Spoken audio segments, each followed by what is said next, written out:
ଭାରି ଆନନ୍ଦିତ ଆଜି ଆଶ୍ରମରେ ଯେ ଆପଣମାନେ ପହଞ୍ଚିଥିବାରୁ ଆଉ ଦ୍ୱିପହରେ ଭୋଜନ ମଧ୍ୟ ହବ ବୋଲି ଭାବୁଛି।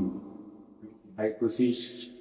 ସେଥିପାଇଁ ଆପଣମାନଙ୍କ ମନ ଭିତରେ ଥିବା ଶଙ୍କାକୁ କେତେ ଦୂର ସମାଧାନ କରିପାରିବା ସେ କଥା ଆପଣମାନେ ତର୍ଜମା କରିକି ଦେଖିବେ।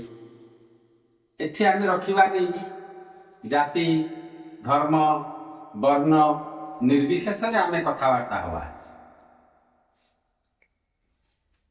ଯେ ମାନବ ମାନବ ମାନବ ମାନବ ମାନବ ତା ଭିତରେ ଜାତି ଧର୍ମ ବର୍ଣ୍ଣ ନିର୍ବିଶେଷରେ କଥା ହେବା। ମଣିଷ ମଣିଷ ପଶୁ ପଶୁ ପକ୍ଷୀ ପକ୍ଷୀ। ତେଣୁ ଆମେ ଯେତେବେଳେ କଥା ହେବା ସେଠି ଜାତି ପ୍ରଥା ଆସିବନି ଆଉ ଧର୍ମ ମଧ୍ୟ ଆସିବାର ନାହିଁ। ତେଣୁ ତା ଭିତରେ ଆପଣମାନଙ୍କୁ ପ୍ରଶ୍ନ ଆପଣମାନେ କରିପାରିବେ। ଆପଣ ଯୋଉଟା କହିଲେ ଯେ ଜାତି ଆଉ ଧର୍ମ ସମ୍ପ୍ରଦାୟ ଏସବୁ ଅଲଗା ନୁହଁ, ତାହେଲେ ଆଜି ସଂସାରରେ ସେଇ ଜିନିଷକୁ ନେଇକି ଏତେ ବଡ଼ ବଡ଼ ସମସ୍ୟା ଘଟଉଛନ୍ତି କାହିଁକି? ଯେ ମଣିଷ ମାନେ ଏଇଥିପାଇଁ ଘଟଉଛନ୍ତି କହୁଛନ୍ତି ମଣିଷ ସବୁ ଗୋଟେ, ମଣିଷ ଗୋଟେ ଜାତି ବା ମଣିଷ ହିଁ ଗୋଟେ ଜାତି, ଯେମିତି ପଶୁ ଗୋଟେ ଜାତି, ଯେମିତି ପକ୍ଷୀ ଗୋଟେ ଜାତି, ମଣିଷ ସେମିତି ଗୋଟେ ଜାତି।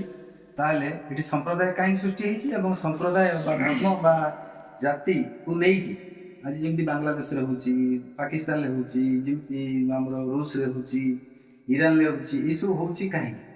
ଏଇଥିପାଇଁ ହଉଛି ଯେତେବେଳେ ମଣିଷର ଧର୍ମ ହଉଛି ସତ୍ୟ ଶାନ୍ତି ଦୟା କ୍ଷମା, ଏ ଚାରି ହଉଛି ଈଶ୍ୱର ମହିମା।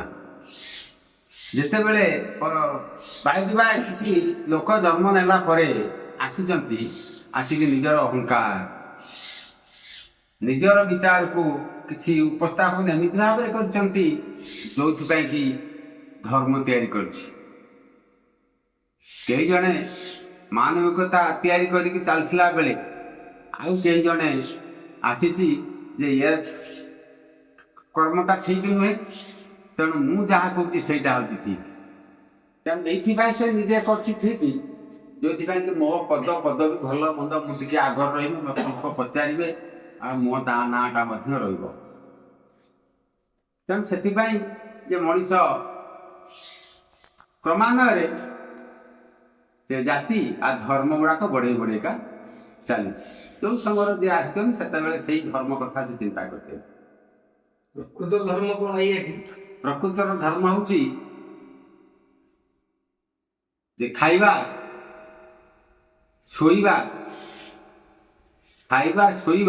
ଆଉ ବଞ୍ଚିବା, ଏହା ହଉଛି ଧର୍ମ।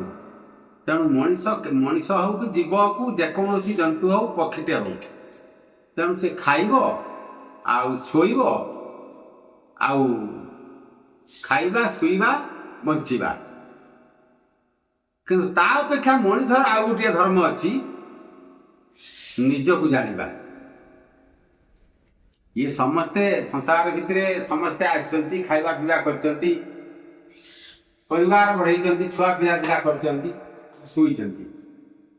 ଏଟା ହଉଛି ପଶୁମାନଙ୍କ ସ୍ତରରେ କଥା। କିନ୍ତୁ ମଣିଷ ଯେହେତୁ ଜଣେ ବିଚାରଶୀଳ ପ୍ରାଣୀ, ସେ ମଣିଷର କାମ ହଉଛି ନିଜକୁ ଜାଣିବା।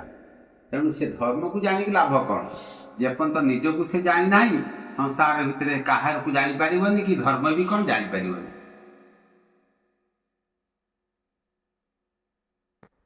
ବର୍ତ୍ତମାନ ଆମର ପୃଥିବୀରେ ଚାଲିଛି ଈଶ୍ୱର ଭଗବାନ।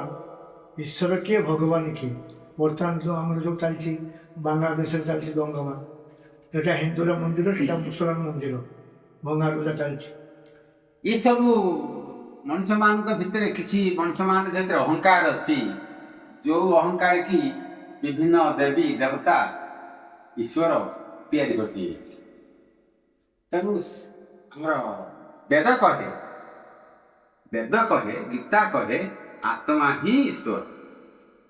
ଯଦି ଆତ୍ମା ହିଁ ଈଶ୍ୱର, ସାରା ସଂସାରରେ ଯେତେ ଜୀବଜନ୍ତୁ ଅଛନ୍ତି ସମସ୍ତେ ତ ଆତ୍ମା, କିନ୍ତୁ ତା ଭିତରୁ ଶ୍ରେଷ୍ଠ ପ୍ରାଣୀ ହେଉଛି ମଣିଷ। ହଁ, ସବୁ ଜୀବ ଭିତରେ ମଣିଷ ଶ୍ରେଷ୍ଠ। ତେଣୁ ମଣିଷ ହେଉଛି ଶ୍ରେଷ୍ଠ, କିନ୍ତୁ ଏଇ ମଣିଷ ତେଣୁ ନିଜର ଅହଙ୍କାରକୁ ନିଜର ଅହଙ୍କାରକୁ ସ୍ଥାୟୀ କରିବା ପାଇଁ, ନିଜର କଥାକୁ ରଖିବା ପାଇଁ ସେଥିପାଇଁ ବିଭିନ୍ନ ପ୍ରକାର ମନ୍ଦିର ମସଜିଦ ତିଆରି କରିଦେଇଛି, ଆଉ ଧର୍ମ କ୍ଷେତ୍ର ତୀର୍ଥ କ୍ଷେତ୍ର ତିଆରି କରିଦେଇଛି। ହେଲେ ଏସବୁର କିଛି ବି ମାନେ ନାହିଁ। ସାରା ସଂସାରର ଯେତେ ଧର୍ମ କୁହନ୍ତୁ, ମୁସଲିମ ହଉ, ଖ୍ରୀଷ୍ଟିଆନ ହଉ, ହିନ୍ଦୁ ହଉ, ଏଗୁଡାକ ହଉଛି ସମ୍ପ୍ରଦାୟ। ତେଣୁ ଏ ସମ୍ପ୍ରଦାୟ ମତରେ ବିଭିନ୍ନ ପ୍ରକାର ବହୁତ ଈଶ୍ୱର ତିଆରି, ଈଶ୍ୱର ତ ଏକ। ତେଣୁ ସେଥିପାଇଁ ସମ୍ପ୍ରଦାୟ ମତରେ ବହୁତ ଈଶ୍ୱର ତିଆରି କରିଦେଇଛନ୍ତି, ଯୋଉଟା କି ଏଗୁଡାକ ପାଇଁ ସମୟ ଅନୁସାରେ ମଣିଷ ମାନଙ୍କ ପାଇଁ କାଳ ସାରୁଛି। ଆଚ୍ଛା, ଯଦି ହିନ୍ଦୁ କଥା କହିଲେ, ମୁସଲିମ କଥା କହିଲେ, ବିଭିନ୍ନ ସମ୍ପ୍ରଦାୟ କଥା କହିଲେ, ହିନ୍ଦୁ ମାନଙ୍କ ମଧ୍ୟରେ ମଧ୍ୟ ବିଭେଦୀକରଣ ରହିଛି। ଧର କହୁଛନ୍ତି ଜୟ ଜୀବ, କେହି ଧର୍ମ ମାର୍ଗରେ ଯୋଉମାନେ ରହୁଛନ୍ତି ବୋଲି କହୁଛନ୍ତି, କେହି କହୁଛନ୍ତି ଜୟ ଜଗନ୍ନାଥ, କେହି କହୁଛନ୍ତି ଜୟ ଗୁରୁ। ଏହା ଭିତରେ ଫରକ କାହିଁକି ରହିଛି? ହଁ, ଆମେ କହୁଛୁ ଜୟ ଜୀବ, କାରଣ ସାରା ସଂସାର ଜୀବମୟ। ସେ ପକ୍ଷୀଟେ ହଉ କି ପଶୁଟେ ହଉ କି ମଣିଷ ହଉ, ଏମାନେ ବିନା ଜୀବରେ କେହି ନାହାନ୍ତି। ତେଣୁ ଜୀବନ ଅଛି ତ ସଂସାର ଅଛି। ଯାହା ପାଖରେ ଜୀବନ ନାହିଁ ତା ପାଖରେ ସଂସାର ଆସିଲା। ତେଣୁ ସେଥିପାଇଁ ଏ ଜୀବର ଜୟ କରାଯାଉଛି। ତେଣୁ ସେଠି ଜଗନ୍ନାଥ କି ଜୟ, କୃଷ୍ଣ କି ଜୟ, ରାମ କି ଜୟ, ରାଧା କି ଜୟ, ୟାର କିଛି ମାନେ ନାହିଁ। ତେଣୁ ଆଜି ଯଦି ଆମେ କୃଷ୍ଣଙ୍କୁ ଜୟ କରିବା, ରାମକୁ ଜୟ କରିବା, ରାମ ହଉଛି ଭଗବାନ। ତା ପୂର୍ବରୁ କଣ ରାମ ଆଇଲା ପରେ ସୃଷ୍ଟି ତିଆରି ହେଇଛି ନା କଣ? ରାମ ତ ପୂର୍ବରୁ ମଧ୍ୟ ତାଙ୍କୁ ଯୋଉ ପିତାମାତା ଜନ୍ମ କରିଥିଲେ ତା ପୂର୍ବରୁ ମଧ୍ୟ ସୃଷ୍ଟି ଥିଲା। ରାମ ବଡ଼ ନା ତା ବାପା ବଡ଼? ତେଣୁ ଇଏ ଭିତରେ ବିଚାର ନାହିଁ, ଅବିଚାର କଥା। ମୋର ଗୋଟେ ପ୍ରଶ୍ନ ହଉଛି, ମଣିଷ ଭିତରେ ଆତ୍ମା ଅଛି?